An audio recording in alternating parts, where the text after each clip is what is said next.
आ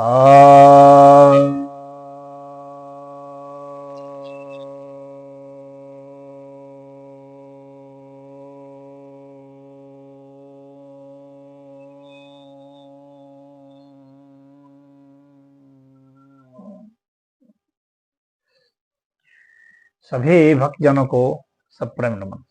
तो आज एक जिज्ञासा आई है, कोई चिन्ह कहते हैं, भौतिक शरीर कैसे अंतर्ध्यान हो सकता है?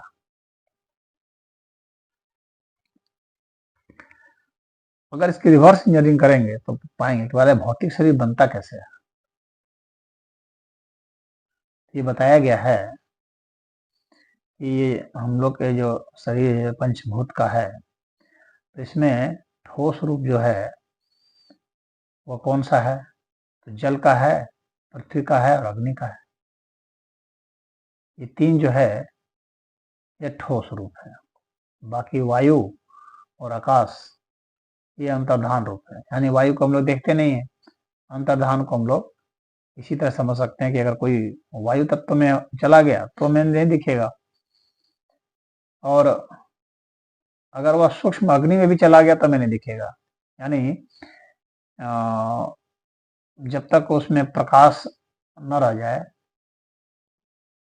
सिर्फ तापमान जैसा रह जाए, तो अग्नि तो है लेकिन वह जो है इस स्वरूप में नहीं है कि वह दिख जाए। हमारी आंखों के ओझल में है, हाँ हमारे स्पर्श में तो है, स्पर्श इंद्रिय का तो विषय है, लेकिन अंतर्धान की जो बात, जहां तक बात है, तो तापमान भी अंतर्धान ही है एक तरह से। जब बहुत तापमान होगा तब जो है वो अन्य तत्वों को जलाने के कारण जो है वहां ज्वलनशील दिखेगा, और आकाश तत्व तो अंतर्धान ही है। तो जब आकाश तत्व और वायु तत्व रह जाता है सिर्फ, तो व्यक्ति अंतर्धान हो सकता है। यानी जब और वह जो ये पंचभूत जो तत्व है, ये तत्व जो है चेतन तत्व से संयोगित होकर के रूप धारण करते हैं। तो चेतन तत्व से आकाश तत्व और वायु तत्व ये संयोजित होते हैं। तो अगर कोई आकाश तत्व से आगे जा चुका है तो वहां से उस सृष्टि की उसमें क्षमता आ जाती है। इस सृष्टि से वह परिचित हो जाए और सृष्टि कैसे होती है, यानी चेतन तत्व कैसे संयोजित कर लेता है भौतिक तत्वों को, आकाश तत्व को और वायु तत्व को और अग्नि तत्व को। तो सृजन करने की जब शक्ति हासिल हो जाती है तो अंतर्धान व्यक्ति हो जाता है। तो उसके लिए पहले पृथ्वी तत्व और जल तत्व और अग्नि तत्व से उसको छुटकारा पा जाना होता है। तो जो सृष्टि कर सकता है वो अंतर्धान हो सकता है। तो इसका मतलब इसी से है। तो भौतिक शरीर से क्या है कि उसको धीरे धीरे जैसे वो संयोजित करता है उसी तरह से वो वियोजित भी कर सकता है, यानी हटा भी सकता है। वह अपने शरीर से हटा ले और फिर अपने में जोड़ ले। जैसे कि आप खाना खाते हैं, खूब भोजन कर रहे हैं, धीरे धीरे मोटे हो जाते हैं, यानी अब भौतिक तत्व आप जोड़ते चले गए, पानी पी रहे हैं, सब कर रहे हैं, तो आपका मांस जुड़ता चला जा रहा है।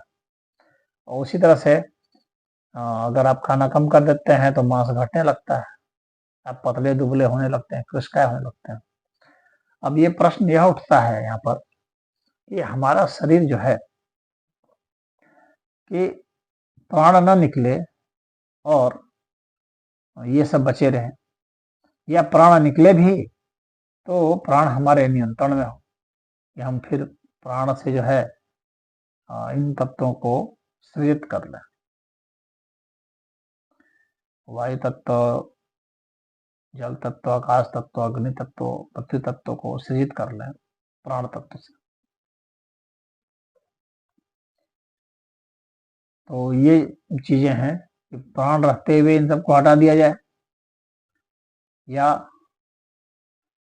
प्राण हट गया है तो प्राण ही नियंत्रण में है तो इससे फिर सृजित कर लिया जाए।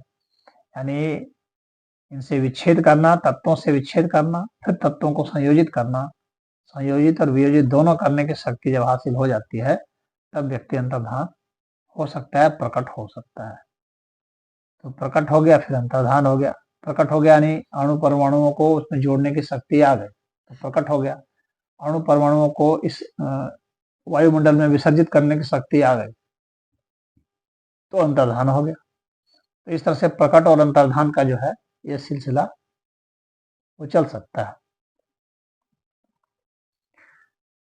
तो इस प्रकार से ये चलता है। ये काफी योग की काफी बड़ी अवस्था है, जिसमें प्राण उसके नियंत्रण में ऐसा हो जाए कि वो इन तत्वों से विच्छेद कर सके और इनको संयोजित कर सके, तब वह प्रकट हो सकता है और अप्रकट हो सकता है। अप्रकट अर्थात अंतर्धान हो सकता है, प्रकट अर्थात सृजन कर सकता है। तो सूक्ष्म आत्मा का जो स्तर होता है, सूक्ष्म आत्मा में वायु तत्व और आकाश तत्व विद्यमान होता है।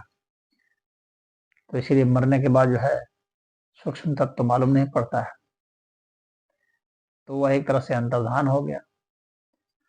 लेकिन उसको अंतर्धान इसलिए नहीं कह पाते हम लोग, क्योंकि उसका शरीर यहाँ पर रहता है विद्यमान और वो व्यक्ति मर जाता है। लेकिन शरीर को वायुमंडल में वो विसर्जित कर दे, सूक्ष्म तत्वों में तोड़ करके और विलीन कर दे, तब तो वो अंतर्धान माना जाएगा। तो ये योग की बहुत ऊंची अवस्था होती है। जो योगेश्वर होते हैं वे ऐसा कर पाते हैं। इसीलिए जैसे भगवान कृष्ण योगेश्वर थे, उनके बस का था कि जो है अंतर्धान हो जाना और प्रकट हो जाना। तो योगेश्वर ऐसा कर सकते हैं। तो बहुत बड़े योगियों की ये निशानी होती है, लेकिन यह संभव निश्चित ही है। तो जो इसकी साधना करना चाहते हैं, तो बड़े बड़े जो योगेश्वर हैं, जो महाअवतारी बाबा माने जाते हैं, तो वे भी अंतर्धान हो जाते थे और प्रकट होते थे। उनके विषय में भी कहा जाता है। और भी बहुत सारे बड़े बड़े योगेश्वर हुए हैं जो कि ऐसा कर सकते हैं। लेकिन ऐसा नहीं है कि यह जो है बिल्कुल अवैज्ञानिक है या मिथ्या बात है या झूठ है, कल्पना है, ऐसी बात नहीं है। ये बात सही है, अंतर्धान संभव है। और बहुत सारी चीजें विलीन होकर के वैज्ञानिकों ने भी सिद्ध किया है कि बहुत सारी चीज विलीन हो सकते हैं। अदृश्य ऊर्जा में बदला जा सकता है। जैसे मान लीजिए कि अल्ट्रावायलेट रेज ही है, तो ये अदृश्य ऊर्जा ही तो दिखता तो है नहीं। इंफ्रारेड लाइट है, ये भी नहीं दिखते हैं। तो जो नहीं दिखते हैं वैसे रेडिएशन में बदल जाना, अपने अणु परमाणुओं को हटा देना, वही अंतर्धान होता है। लेकिन उनको हटाना और उनको संयोजित कर लेना, ये प्राण के नियंत्रण में करने से ऐसा संभव है। तो प्राण नियंत्रण में हो सकता है तो ऐसा व्यक्ति कर सकता है। तो प्राण को नियंत्रण करने की साधना उसको करनी पड़ेगी, तब जाकर के ऐसा वो कर सकता है। तो इसमें इतना ही। हरिओम। जहां तक साधना की बात है, तो मैं कहूँगा कि जिनको एक तो इसी तरह से जिज्ञासा बस पूछ लिया गया है। एक है कि क्या, क्योंकि क्या अंतर्धान हो सकता है, तो यहाँ हो तो सकता है, लेकिन क्या आप ऐसी साधना कर सकते हैं? क्या इतना आप प्राण पर नियंत्रण कर सकते हैं? तो यदि आप कर सकते हैं तो किसी के देख रेख में ही आप करें, प्रयास करना चाहते हैं तो ऐसे ही व्यक्ति के संपर्क में आपको करना चाहिए। और ये घर में रह करके और अन्न जल खाते हुए तो ऐसे तो बहुत संभव नहीं है, बहुत विकट साधना है। इसके लिए सबसे पहला काम करना क्या पड़ता है कि आपको भोजन बिना खाए हुए रहना पड़ेगा। जल पी पी करके रहें, सूरज की रोशनी को देखते हुए ना करें, यानी भोजन से आपको मुक्त होना है। तो जब पहले भोजन से आप मुक्त हो जाए, पानी से मुक्त हो गए, यानी पीने से भी मुक्त हो गए, तो जल तत्व और पृथ्वी तत्व से छुटकारा हो जाता है। ऐसी बात नहीं है कि नहीं होगा। और लगातार आप आराम से स्नेह स्नेह करते रहेंगे तो छुटकारा हो जाएगा। उसके बाद जो है अग्नि तत्व की बात आती है। अग्नि तत्व भी जब बहुत सूक्ष्म हो जाएगा तो अदृश्य हो जाएगा, क्योंकि अग्नि तत्व जो है अदृश्य रूप से वायु में विद्यमान होता है, जैसे गर्म हवा होती है तो उसी तरह से वो गर्मी विद्यमान हो गया, अंतर्धान आप हो सकते हैं।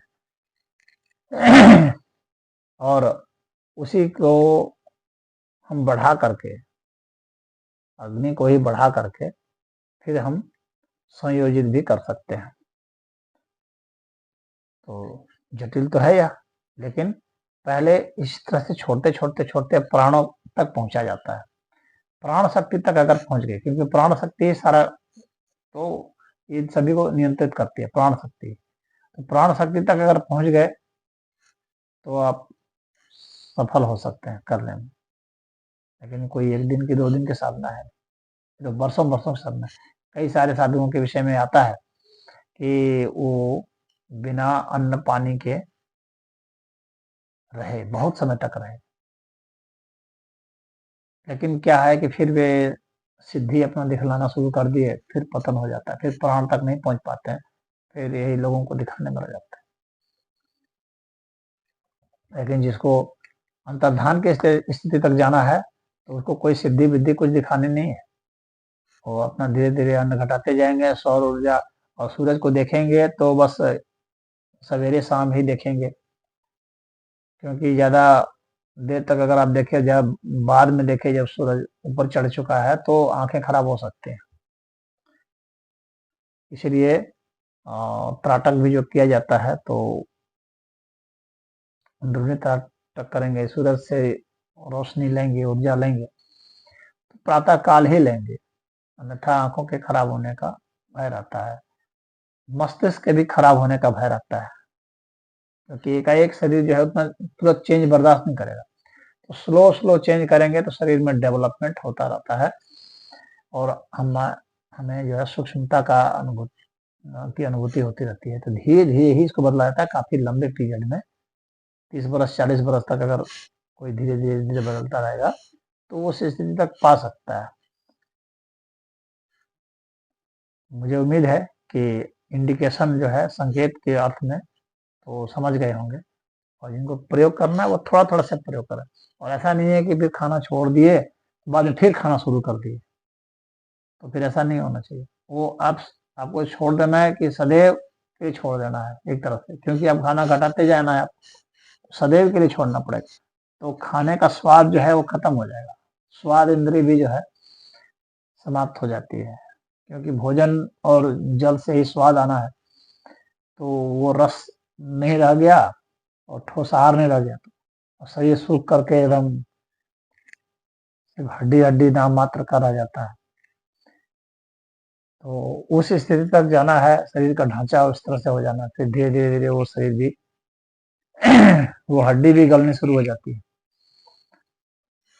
और बहुत लोग फिर डर जाते हैं प्राण के निकलने के डर से, क्योंकि वो हड्डी भी जब गलेगी, जब प्राण संकट में आएगा तो जब प्राण के पास पहुंचेंगे, अगर भय नहीं पकड़ा तो।